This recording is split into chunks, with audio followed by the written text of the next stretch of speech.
All right, what's up, guys? Welcome to the 123rd episode of The Get Down, brought to you by Digital Music Pool. My name is Kareem. GaryW here.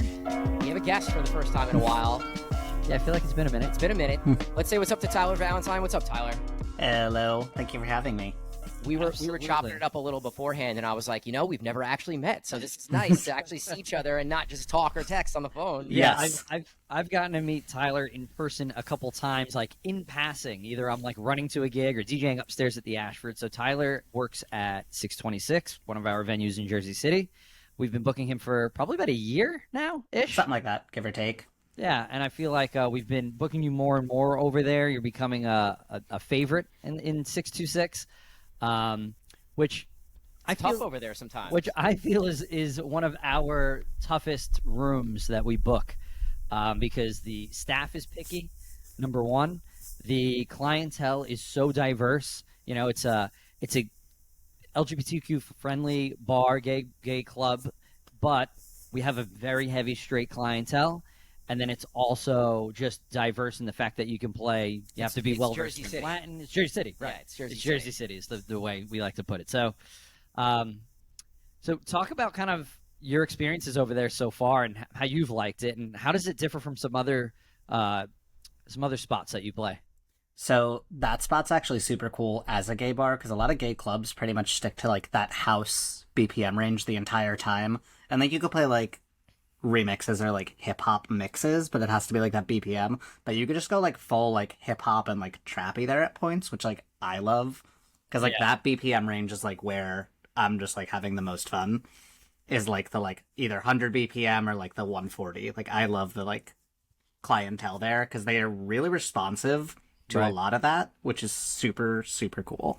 Yeah, like I feel like we've brought in gay DJs, lesbian DJs, whatever it might be, and it's like when we bring in certain other guys from Paradise, they all stick to that 128 BPM, 130 BPM, and in 626 you need to really jump outside of that in order to keep the crowd engaged.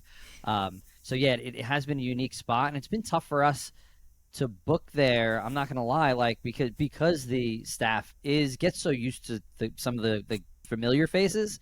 To break in there as a new act is very difficult, and that's why I think at first, like whenever we bring somebody new in, they're very defensive, and then I just continue to keep booking guys, and because it takes 2 or 3 times for the staff, number one, to warm up, and then I think it also takes that many times for the DJ themselves to get used to who's in their room and what really should be played.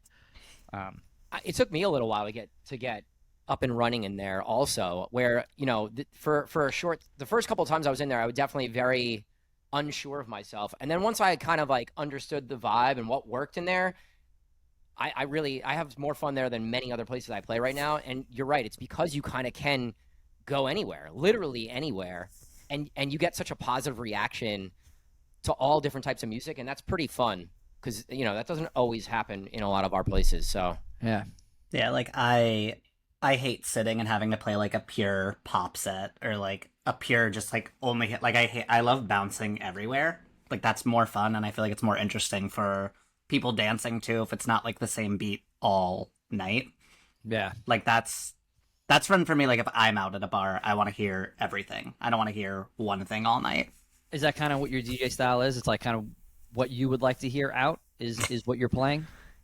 To an extent, because like I also love like spacey dubstep weird stuff and like drum and bass, and obviously like that's not gonna fly at like a normal bar, but like I want to hear something sometimes when I go out like that I'm not expecting. Like I love when a DJ is willing to experiment, because like you could play like all the top 40 hits all night and like it'd be great, but would it be like fun or interesting? Right. It's like always.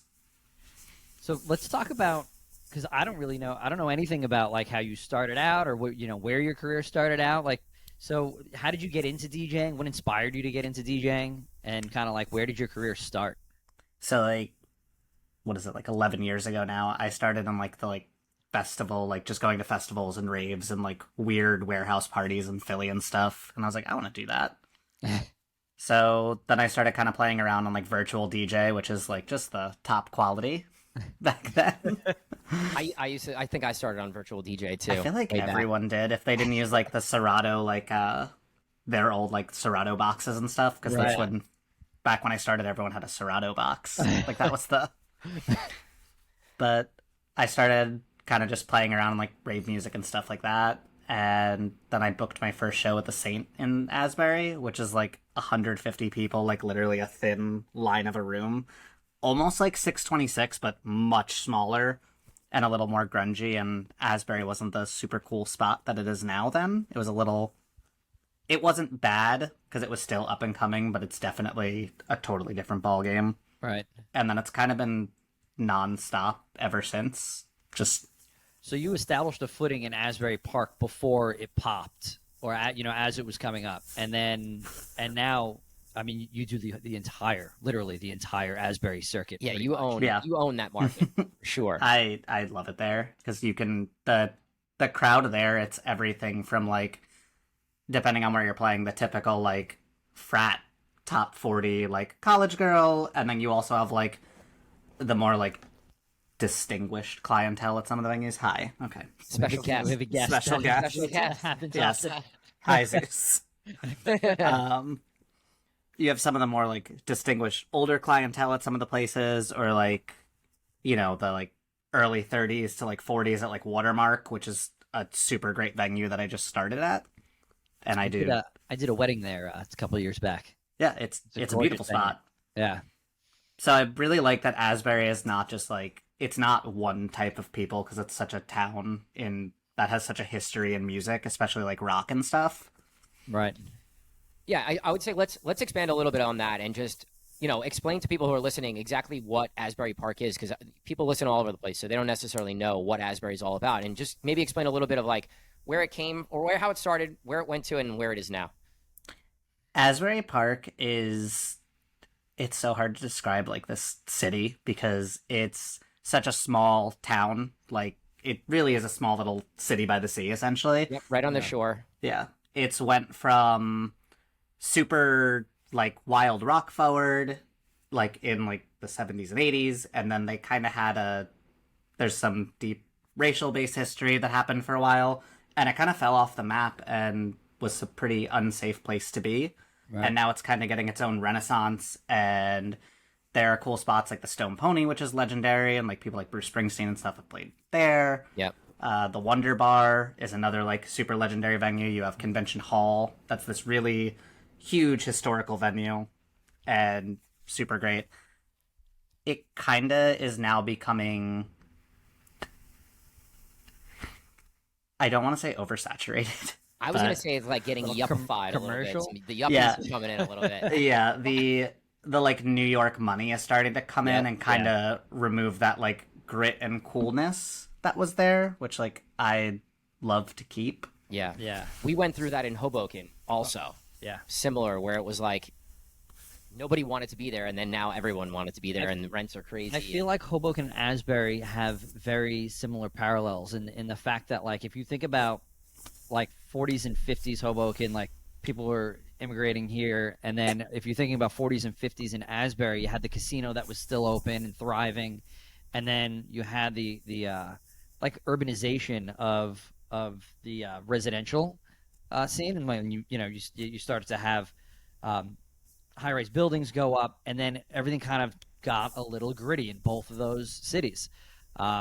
And that's when the rock scene really, really popped in Asbury. Is when it was gritty, Yeah. And then it started to bounce back there in the early 2000s, and same with Hoboken. Like, and the money started to move in, and I unfortunately, I feel like it is somewhat of the entertainers and bar owners' responsibility to keep that grit there, to have a little bit of that edge still.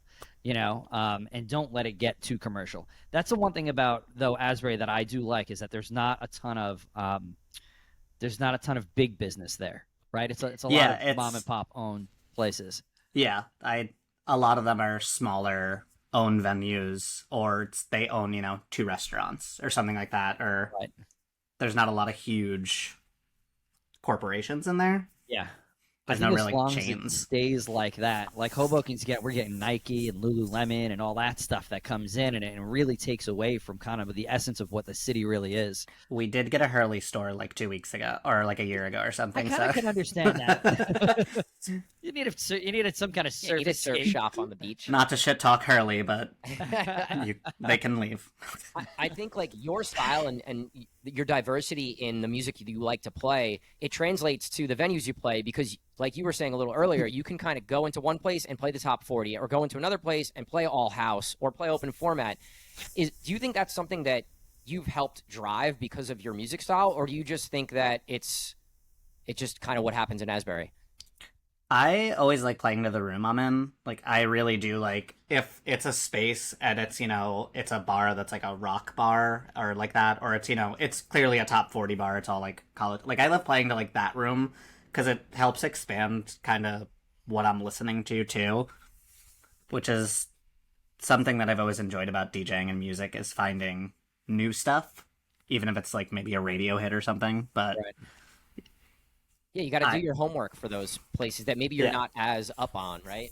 Yeah, I mean, for sure. Like, I'm just thinking about like when I do Latin nights and like how much homework You I do need to Latin to night, that. and you've been doing some country nights. So it's like country nights recently. I'm doing Latin night next week. I like started like doing kind of like, because like once a month, because the charts don't change super often for like top 40 stuff, I'll like search, and like name kept popping up. It was like Morgan Wallen. I was like, who the fuck is Morgan Wallen? And that like kept happening to me, and I was like, this is not good.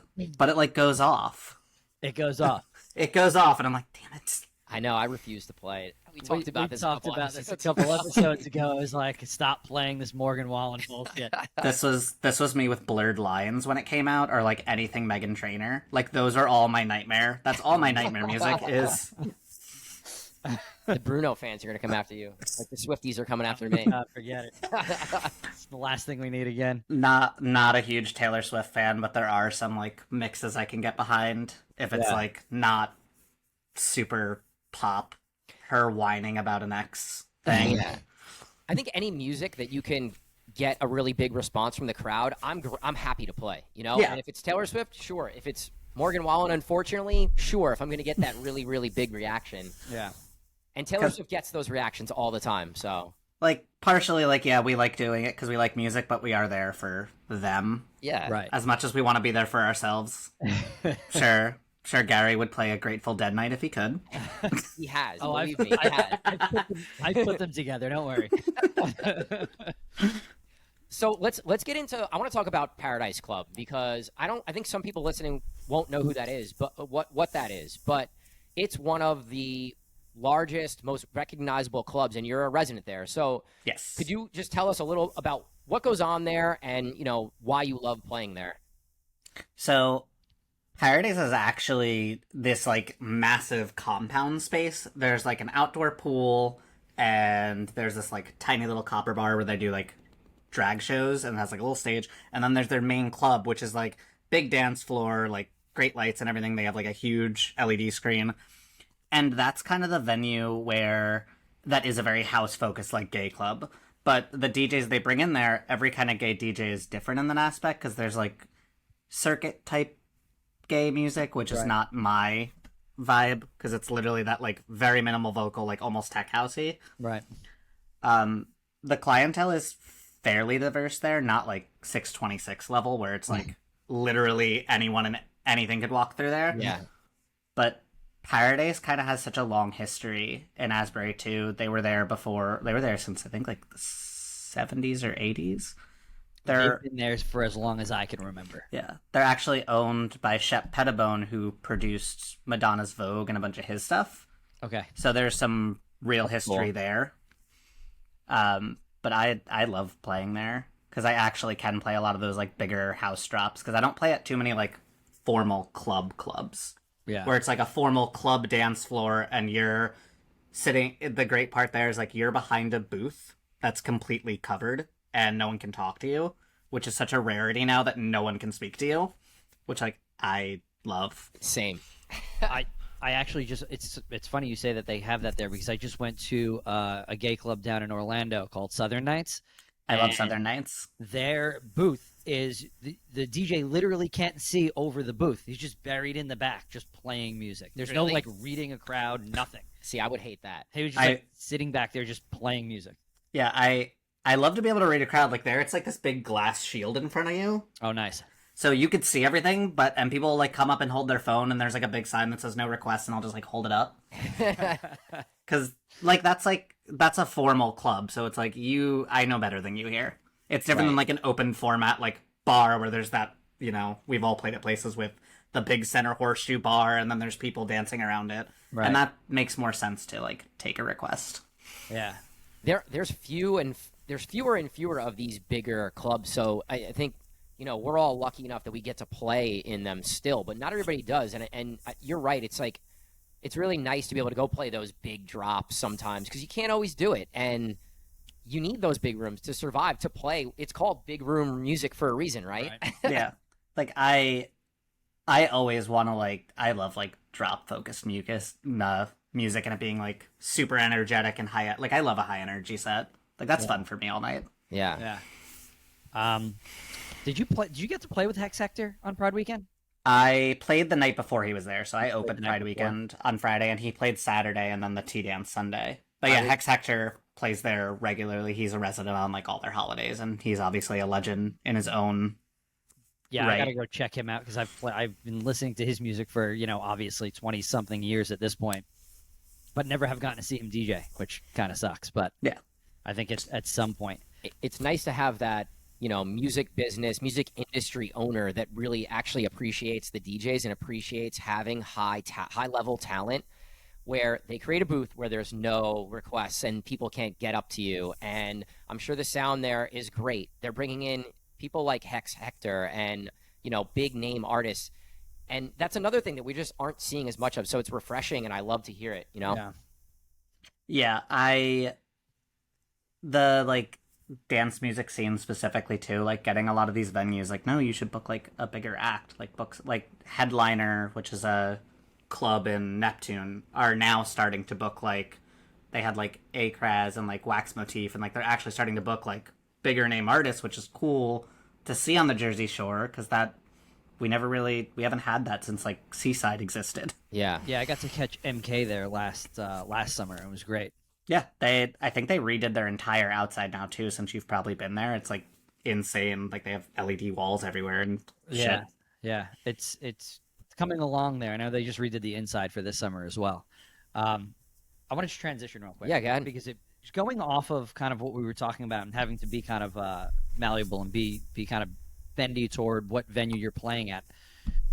As a gay DJ, when you walk into a straight place, or when you first started off, did you start off in gay clubs, or did you start off at straight bars? Literally grungy straight bars. One of my first residencies was a Sunday night at this place Farrell's in Point Pleasant. Okay. And Shore House in Point, both those. And Shore House then was super low key, it just converted from this restaurant type vibe, and Farrell's is an old fisherman's bar.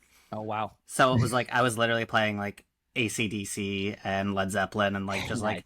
70s rock and stuff. That's what I was doing, because it was early money and kind of getting my foot in the door in places. Right. Just doing what you had to do. Yeah. Interesting. Okay. Yeah, no, like I said, didn't know how you started, or if you just stepped into a big nightclub. Some people kind of do step in shit, and their first couple gigs they're playing bigger spots. I did. I got lucky. This guy did.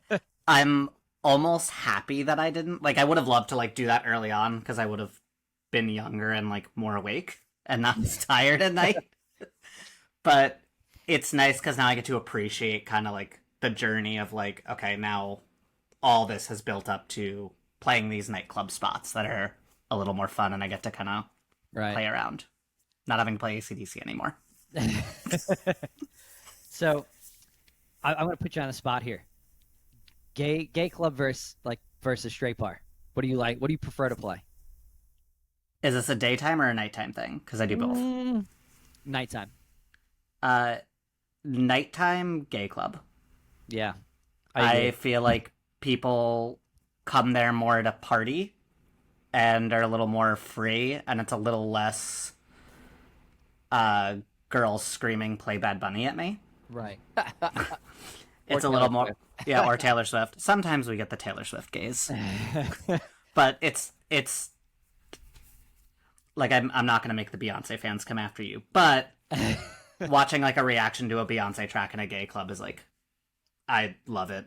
Like Yeah. especially a lot of the new album because it's so sampled from so much stuff. Like that's the kind of I love I- the education portion of the like how knowledgeable I feel like my crowd is when I go play a gay spot, because I can play a Beyonce track and then play like what was sampled on that track next, and it will be known. You know? yeah, like being able to play "I Feel Love," like such a classic song, and people like actually reacting to it and getting it. Yeah. Like that's great, and I love like doing that in a straight club. I can't really You know, it's do funny. That's the first time I knew that 626 was going to be a different room, because the first couple times I played there, I played "I Feel Love" and fell like on deaf ears, and I was like, "Oh, this is going to be difficult." I think I'm going to have to recalibrate what I thought was going to work all night. But yeah, I mean, I prefer that crowd because of, like I said, the knowledge and just the musical history there. So 626 was the first gay club I've ever played, and like I said, it took me a little while to like understand, you know, what was going to work at 626 compared to what works in some of my other rooms that I'm playing. And I did have to go and learn more about the history of sort of the house music that's really popular, and some of the stuff that I would never play in a straight club that I have to play or feel like I should play in a gay club that I was just never playing. And you know, learning more about Vogue and ballroom music, and like it really took me back to just doing homework and figuring out what was going to work, and then going and testing that in a room. And I haven't had to do that in a while, and it was actually really fun. And now I go in there and I feel really confident, and it's one of my favorite sets I play because people are just there to have a good time. You know, Right. like people there are there to dance and drink and have fun, and I love that. And that's not always the case in a lot of the places that I play, and for that reason I love playing 626, and I make sure I'm there now at least once a month. So you didn't. I grew up going to Sound Factory and Limelight and the Tunnel and Roxy and all of those classic New York City venues. That those crowds were always so mixed, and the DJs were playing everything. Yeah. Like Circuit was. I don't know if it was called Circuit back then. It was just house music. It was what was out at the time. And like Junior was very big in the scene, and Hex Hector obviously was putting out records every week, and I think being exposed to those DJs and those crowds that early on, I kind of had a good idea about what the history of gay music and gay DJs and gay producers.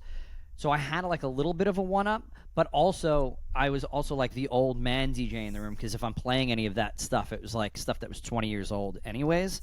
But it's an experience that not a lot of people really got to have as a DJ, unless you're, older.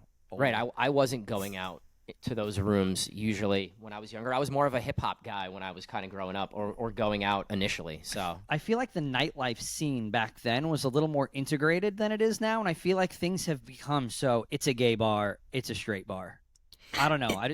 That could just be me.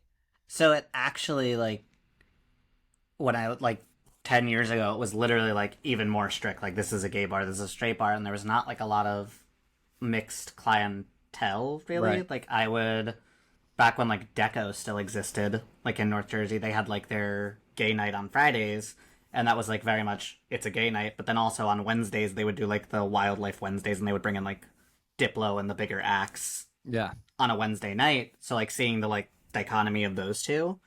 And now I feel like we're starting to see more 626s where there are straight people going, and it feels a little less like it's more, which, like, I don't necessarily love. right, that makes any sense? That's a good or bad thing. I think that a lot of the younger people now that are coming up and turning 21 are kind of going to these bars, and they're bringing their straight friends, because more people, like, young wise, are more accepting Right. than they were even, like, 10 years ago. But I also feel like it almost kind of harms the gay nightlife in a way, because it's starting to, some of the clubs are starting to get into like this really straight music. Like I did hear Morgan Wallen at a gay bar, and like I never want to hear that. I'm not saying it needs to be like all the stuff I like, but that kind of stuff's like a little weird to kind of see happening. I don't necessarily know if it's good or bad. Obviously acceptance is great, Right. but I do like having my space with my culture a little bit. No, I get that. I get like wanting to have that quote unquote safe space, but there obviously can be places where you have the like complete integration, right? Where you are bringing in gay DJs into a maybe that's even like that's a good space, like bringing in gay DJs into a non-gay club. Well, I think we're seeing a lot of drag shows in traditionally straight spots right now. Yes, drag Right? is, I feel like drag's blowing up right now. which is wild because of how many places in like the country are like scared of drag for no discernible. Because like you've both, I'm sure, seen a drag show at this point. And like DJ Friday Night at 6. So. yeah, so you've seen it. So you're like, and now that you've seen it, it's always like, why are people so scared? Like, like what are people so worried about? It's someone. It's the not knowing. Yeah, right? It's literally someone in a glamorous outfit or a wig or not dancing to some kind of diva. I think they're incredible hosts. You know, that's what I take. I take things from some of the drags at 6 and use them on the mic because they're really, really good hosts. And I was like, wow, that's a great way to introduce something or to bring in a song or whatever. Yeah, we've had some great hosts at 626 for sure.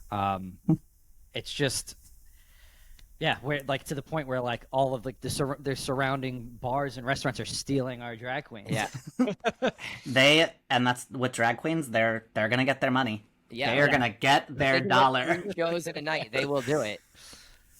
You gotta respect that hustle, though. Yeah, that I think in nightlife it's literally drag queens for hustle, and then DJs are like way down here. Drag queens have that hustle. That way.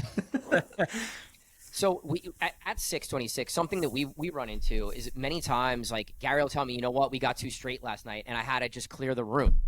And I think that's something that as we're integrating more, it's a little bit of a challenge because it's right as DJs, it's like okay, we could play the room and play the songs that we know are going to work.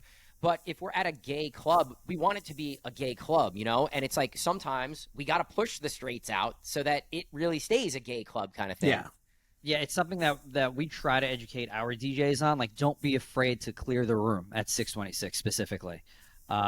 Because if you feel like it's maybe getting a little too straight, it's getting maybe a little too, like, hood in there, ratchet in there, or whatever it might be, it's like, all right, like, turn on some stuff that you're going to clear this space a little bit and let's remake it a safe space, you know? Yeah. So yeah, it's something that we battle with in there constantly because of how unique and diverse that room is. Which like I feel like that's something almost unique to even Jersey City, because I feel like even New York, you have neighborhoods in New York. Like Jersey City is just everything together in one spot. Yeah. And I haven't even like gotten the real like opportunity to kind of explore Jersey City's renaissance as it's happening, which I feel like probably has been happening longer than I've realized. Yeah. Like I know the waterfront is getting really nice now too. That's kind of where it started. They like put up like a couple condos back in like 2000 probably, and then like it started to build from like the Newport stop on the path, and then they built it back from there. Yeah, but it took a long time. Downtown Jersey City, where all of the restaurants, and not all, but a lot of the restaurants and nightlife are, used to be, you know, warehouses and old row houses, and my family was from there. So like I used to go down there as a kid, and there was nothing. We would drive around in places where there's all brand new, incredible loft buildings and, you know, taller apartments used to be like trash on the side of the road and warehouses and trucks, and that was really it. So it's been interesting to see from when I was a kid to what it is now, and it really is an amazing place. There's, like you said, literally all walks of life. I think it's one of the, I think it's like this, well, there was, they got something, it was either the most diverse or second most diverse city in the country. So it's a really unique place. Just like as a whole, like that's one of the reasons like I love Jersey as like a place, because we have so many different cool spots. Yeah, I feel like your market and the Jersey City market is very similar. Yeah, with the diversity and the amount of places that the amount of different venues that there are that exist in those spaces. I got a question for you because I when I do Latin night, right? Yes. I walk in and I like think about what I'm gonna wear. I think about so many different aspects because I feel like I'm gonna be judged being this white guy that's playing a full Latin set, right? Now, your how would you say, kind of like your image when you DJ, you rock your fishnets and your not heels, you're like platform Yes. shit kickers, And like, do you ever tone that down? Like when you're going to play a straight place, do you ever feel like you're going to be judged or do you feel intimidated in walking into a place when because like I said, like when I'm going to do a Latin night or do a different night, like I'm always thinking about like what I'm wearing, but maybe that's just me being self-conscious. I used to do that more, and now I don't care anymore, like what people think. Love that. And like, Yeah. specifically with Asbury, because now it's become so built up, and it was like Jersey's like biggest gay area, and now I'm noticing like all these straight people coming in. I'm like, no, I'm gonna be as gay as possible now. I'm like, I'm going to be like violently gay. Because if people are feeling uncomfortable, like because there's a gay person there, like they just shouldn't be in that area. Right. Like this town is because of a lot of the gay people that came in and 1,000%. kind of built it up. Yeah. Yeah, I think I played the night after you played 626 last, and everyone was talking about your set, and everyone was talking about, just your performance that you put on in the booth. And it's not just playing music, but it's like getting up on the DJ booth and like dancing on the booth and all this stuff. And I think that's really awesome, and it's a great way to set yourself apart from other DJs and really, like you said, like create your image and your brand, and that's part of who you are. And like, I love that you just don't care, and you're like, fuck it, I'm gonna do what I do because this is me, and I love that. Yeah, it kind of hits the point where it's like people are either gonna like what you're doing or not, and I feel like if we have like this is our job, we might as well make it fun for us, right? Yeah. Like play some stuff we like here and there, and kind of perform a bit or however we see the night being better for us too, and making sure they're having a good time. I feel like it could be both. Yeah. When as artists we are being who we like really want to be, I feel like people are attracted to that, and when you find the people that appreciate what you're doing, and it's like those are the people you want to attract and become your friends and fans anyway. So, I think if we all took that mind state and approached our brands in that way, we would be better for it. Yeah, it's like, do I really want to build a night and have people think I'm going to play like Taylor Swift all night or like that music all night that like I don't necessarily enjoy, and like they might be getting it because I'm getting a reaction, but if I just play that all night, then people are going to be like, oh, he's the Taylor Swift DJ. And like, Right. I don't want to be known as the XYZ DJ, like ever. Yeah. Taylor Swift's getting a lot of burn on this podcast. I could go for hours. So, do you have a direction? I was going to ask some. Okay. So, obviously our podcast is geared towards kind of helping other DJs. So, some questions we kind of want to ask all of our guests, and the first would be if you're talking to a newer DJ or someone who's just starting in the industry, what's some advice that you could give that person? Honestly, it depends on what your goal is. Like if you're trying to make it a career and be like you're trying to become a regular gigging DJ, it does help a lot to go out and listen to what other DJs are doing. If you don't have the time though, like actually paying attention to the charts and like the radio, and then looking up the last 5 years of charts and stuff, and then kind of just listening to what's happening. But if you're trying to do it where you want to become an artist and make a brand, then immediately going out and like playing what you want to play and accepting that you might not get booked for a while doing that. Yeah. And that's kind of, you have to kind of decide what you want to do in the beginning. Like that was hard for me to be like, no, I want to DJ like dubstep and electronic stuff. Like that's what I want to do. But then I was like, okay, I'm not going to get booked if I just do this all the time. Because Right. I'm not a producer, so I kind of have to accept that because I'm not a producer, I have to kind of play to the crowd a little more than maybe I'd like sometimes. We all do. I think Yeah, I think last time I spoke to you, you said you were going to dabble in some production. Have you been doing any? I will make some edits for myself or like take some acapellas and put them on different instrumentals that I find fun. So not super deep in the production side, but more just trying to make it my own. Yeah. So I'm not just playing the same edits that people are getting from the same record pools, because a lot of Yeah. us definitely use similar record pools, I'm sure. It's a great way to set yourself apart a little bit, even though it might be the same vocal that every other DJ has. It's your own version of it, and that's how I kind of got going on it too. Have you been dabbling in stems at all? Yes. Because I have. it has like revolutionized my DJ sets. I actually have the Rain 4 mixer now. Oh, nice. And it has like the whole built-in stems feature, Yeah. which is, it's wild how good it is. Because before, if you wanted to try to do that live, it was like, well, I'm going to do this terribly and just pull the bass and the mid out and or like keep the highs up and hope it sounds good. I just learned this weekend that it uses the FLX10 when you're using the stems on the board. It doesn't use any CPU CPU. Really? Yeah. No, it doesn't even, like, my computer doesn't act up at all when I do it, which I thought it would. I was a little concerned. Yeah, they're now building the mixers and the controllers to alleviate the stress that it puts on the computer. So I'm just thinking along the lines of like the next CDJs are probably going to have this feature, right? Does it go? Is it going to go on the mixer, or is it going to go on the CDJs? Probably on a mixer, right? Actually, I think it probably will go on the mixer, and there'll be like a stems button. But also with CDJs, now that you don't, I think we're hopefully entering the age where they remove the CD player fully from them. 'Cause who is still bringing CDs? Yeah, I mean the 3000s don't have a CD player. I know it's wild that for so long they kept putting them in there. Yeah. Like, who could you imagine just like still having to bring like a sleeve of CDs with you? When I play at DJs, one of the owners still DJs there, Kip, and he literally still plays CDs. He's burning like new music, putting it on CDs, and that's how he plays. He switched over to USB sticks for like one season, but now he's back to CDs, and he brings his book, and he's got his glasses on and a light, and he's just ripping CDs. It's incredible. I just can't imagine. Like, that just seems so inefficient and wild to me. To like do like when it doesn't doing it for 40 years, right? It's like, yeah, I don't know. I know. I guess you do what you want. Like, because I almost get the appeal of, like, the vinyl. Like, I do get the appeal of that and, like, the, like, digging through a big crate. But, like, a CD sleeve just feels like, just get a flash drive at that point. yeah. That's kind of where I'm at. When you commit to vinyl, you're committing to playing like long, extended songs. Yeah. You know, with the CD thing, like you still got to be quick. Because I when I DJ'd back in like the last time I used CDs was probably like 07.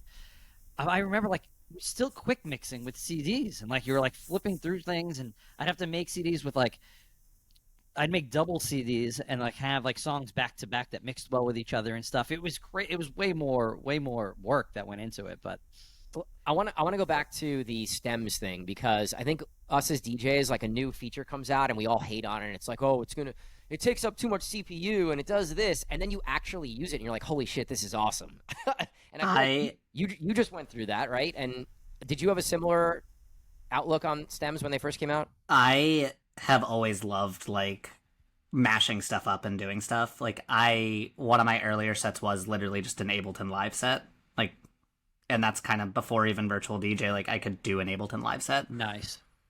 Which, like, I love the, like, taking a part of this song and putting it in a part of this song. And, like, I feel like that was, like, you hear, like, the, like, Red Bull, like, 3 style sets where they're literally just doing, like, the most insane shit that I can't even comprehend. Right. But, like, that's the thing with stems. It now makes what people were doing with Ableton or, like, mashups and stuff, like, instant.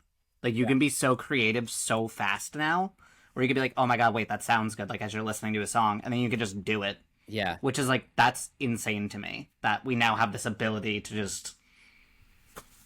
There's like plenty of old songs that I have that don't have intros, or like they have like a hard vocal in that I had never been able to mix before that I can now mix in. It's Right, like 'cause you phenomenal. you just take the vocal out of the track the you're vocal. playing. Yeah, exactly.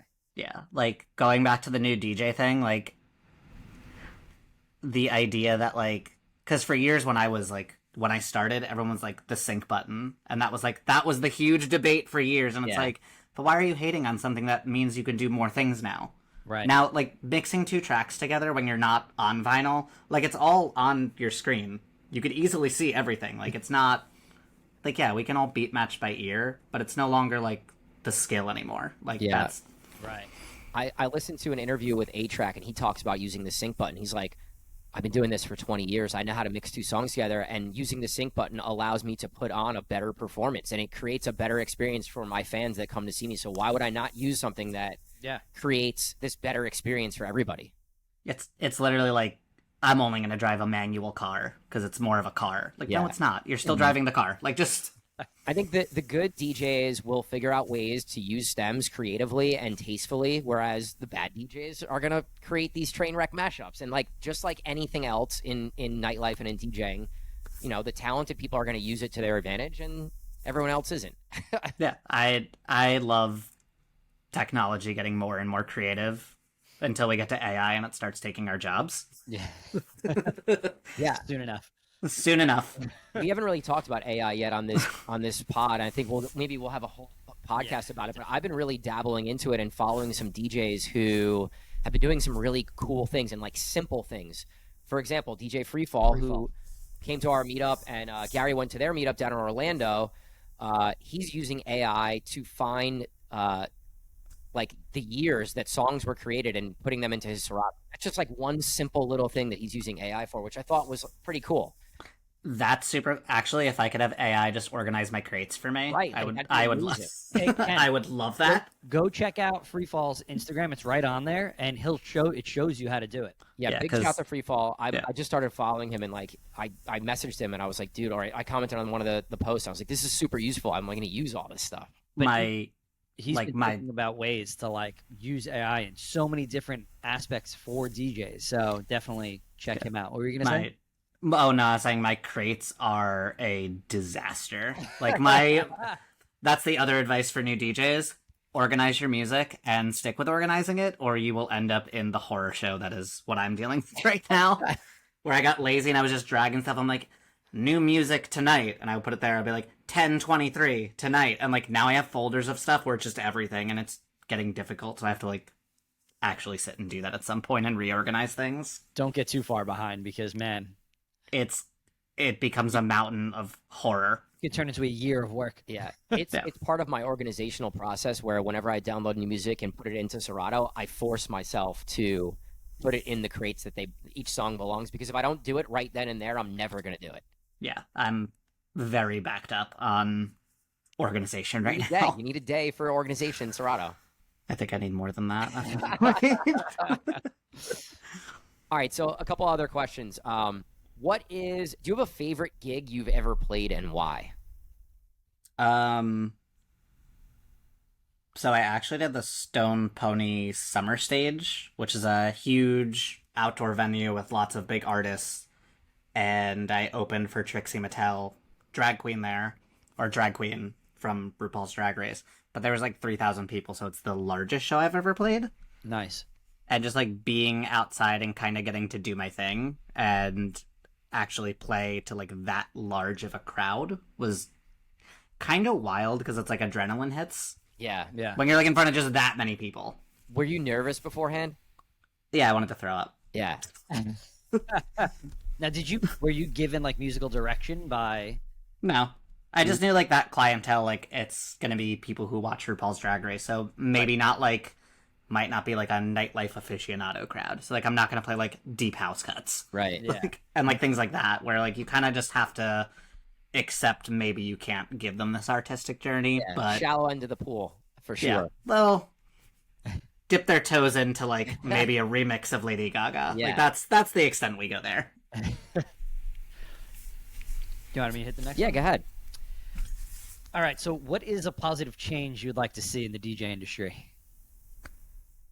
I would like DJs, as you guys are doing, to stop being so cutthroat with each other. You guys are having the meetups and trying to offer help, which I think is great. Whereas like when I was coming up, there wasn't like a lot of that. It was still super cliquey, especially like Cream. I'm sure you've like the Seaside scene. Like that was super. Yeah. You were in or you were not in. Yep. And like that's. Yeah, I was never in. I never got in the shore ever. Yeah, you were. I was a North Jersey DJ, New York City DJ, and that's what I remained. Yeah, so DJs actually just like be nice to each other. There's literally enough work for all of us. Like there actually is enough work. Yeah, like, we can. We spoke about that extensively at the Orlando meetup because they have a very cutthroat industry still. And I'm like, well, what are your guys' rates? And then they told me their rates. I'm like, no, they're like, well, they haven't gone up in 30 years. I was like, no shit, they haven't gone up because you're all cutting each other's legs off. Like, You know? like I make great money for what we're doing, and like our rates are really good here. And then I've been offered like $100 at some venues, and I'm like, I'm not driving 2 hours to make $100. Like that's insane for like a 6-hour set. Yeah. And it's like, if we're all like nicer to each other and actually like work together, we can make more money, and like there's more work to be made. There's certain markets. Charlotte has a group that's similar to ours, and I've been really trying to find more markets where there are groups that are helping each other, because you just hear, those markets are doing better. There's more venues, there's better rates, and it is like, it's just better. It's better for our industry if we're helping each other and not crushing each other, and it's the only way that we can move forward as an industry. And I hope that we're contributing to that. I always say to Gary, like, I don't want to gatekeep. Like, I don't want to be the person. So, we think about that a lot too. So, Yeah, like, and that's why like I appreciate you guys doing the meetups and stuff, because it also gives you a chance to network, which as DJs, because we're always working on the weekends where normal people would do a networking thing, it's really challenging to actually meet other DJs and talk to them, or go see another DJ even now. Yeah. Like, if you're regularly gigging, it's basically impossible, which kind of sucks. it does. I going to visit your DJ friends and hearing them play makes you a better DJ too, Because then you hear a song, you'll be like, oh, wait, I should have been playing that this whole time. Yeah. That happened to me recently with Honey by Mariah Carey. I like forgot the song existed, and I was like, oh, the song's great. Yeah, this is a banger. Yeah. It's kind of funny when when songs like that do kind of come back around, if you will. Like, if you would have listened to that song probably 5 years ago, you'd be like, this sounds so old. Now it sounds like it could be new again. Yeah. So yeah, go see your DJ friends to steal some music off. All right, next question. What's your biggest challenge right now?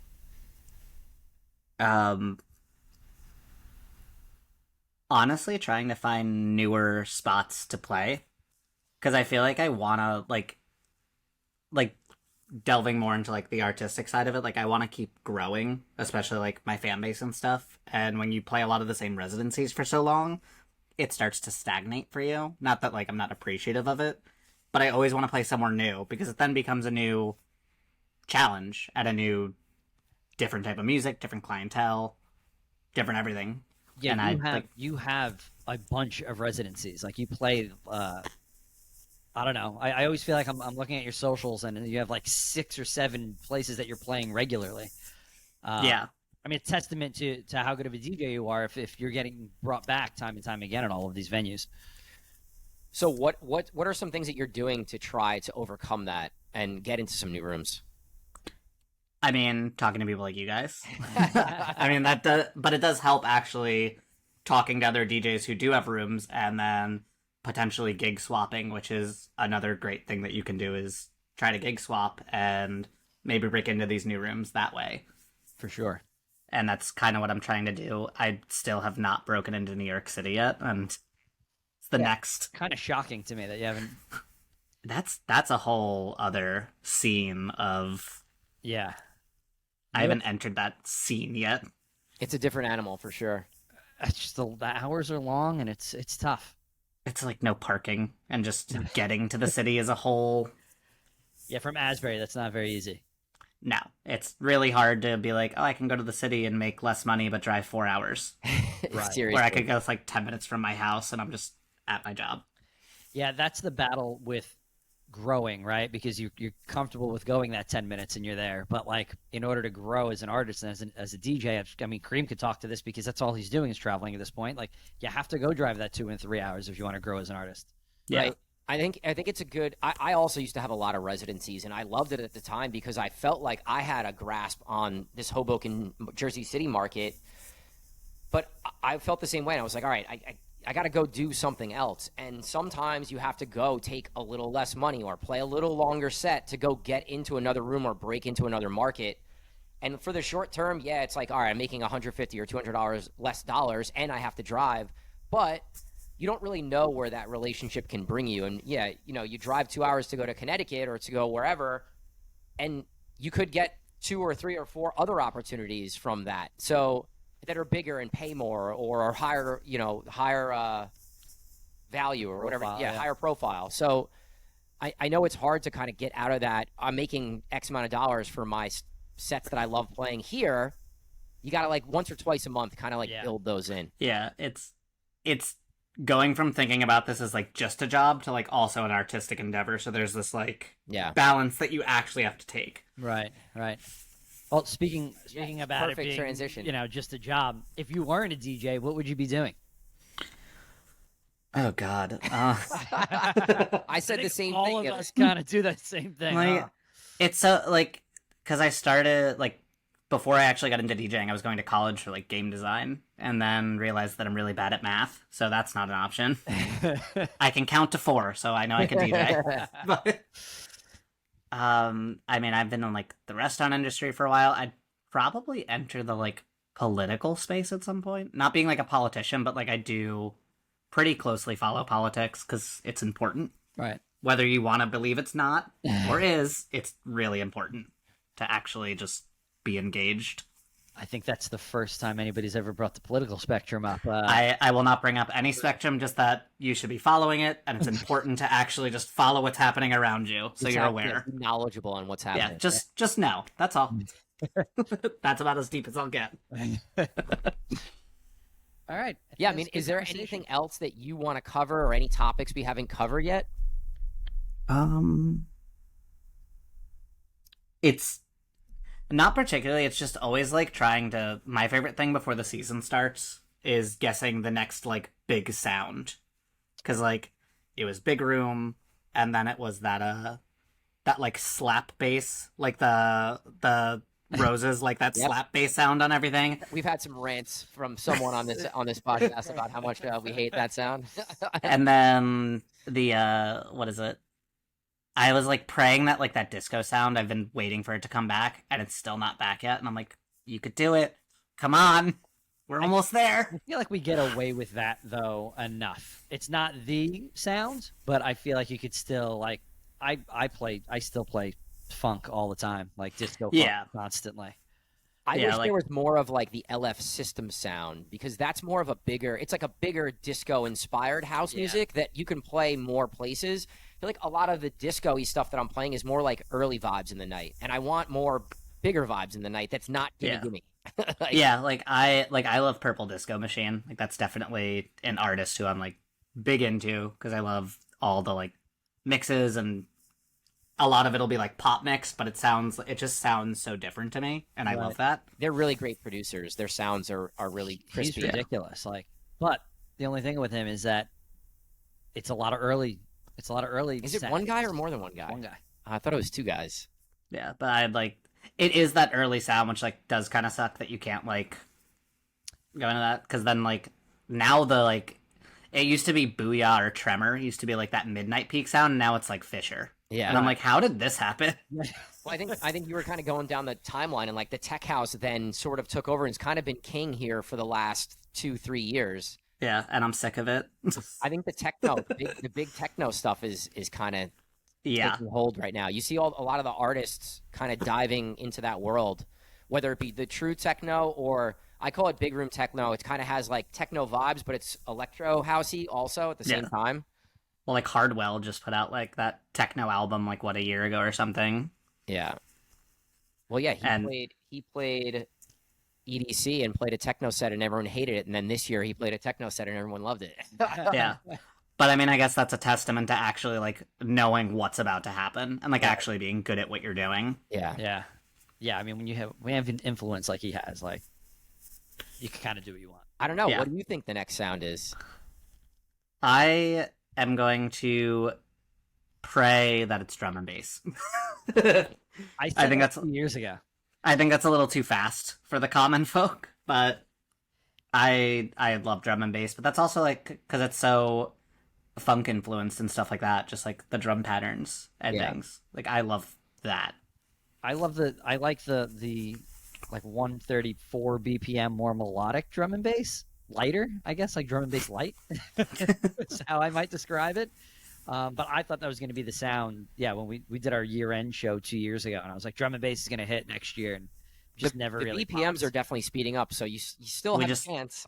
we don't. I actually think what's going to happen is that 90s sound, because all the bigger artists are starting to just remake all these 90s songs. Like David Guetta keeps doing it. Yeah. And I feel like we're gonna get a big Crystal Waters remix from someone at some point. Like that's the sound I think that we're going to see. I like that. think, Because that's actually a great call, because I have my classic house folder that is all of that stuff, and I play it every single set, and it doesn't matter where I am or what, except for the country bar. It goes off. It works. Yeah, it does work. Like 100% or what is it, 100% Pure Love and like Show Me Love, like those songs will never die. No. Show Me Love will actually never die. Like that is the unkillable club song. That goes down with the whatchamacallit, the what's the hip hop song that we talked about? I don't know what you're talking about. That you play every set. That you can play every set and it goes off. Fat Man Scoop. Oh, Be Faithful. Be Faithful. Yeah, another won't go away. Right. I feel like those two songs. Just I never started got playing away. Show Me Love a lot again because I'll play Beyonce Break My Soul, and I play Show Me Love right either before or after. I just feel like it's like a clean transition. It's a good, usually early or later part of my night. Yeah, her whole albums, I mean, influenced on all that stuff. So like it is seamless. It's weird playing Show Me Love where a majority of the crowd is so young, but they all know it, and I'm just confused. Like, how do you know this? You're all like 22. Like, it's not like they're sitting home on Spotify like listening to it. So that's where I'm like, how? I've had to disassociate age with my crowds. So in a lot of cases, I feel like I was overthinking it for a long time, and I'm like, well, I'm too old, and I'm not playing the right music for them. But they're just as educated about music than anybody. That's how I'm starting to feel. I'm like, am I too old for this crowd? Because I'm annoyed by all of you. Different eras. Don't tell them I said that. All right, so where can people find you? What's social handles or SoundCloud or whatever you want to plug? So on Instagram, just DJ Tyler Valentine. Very simple.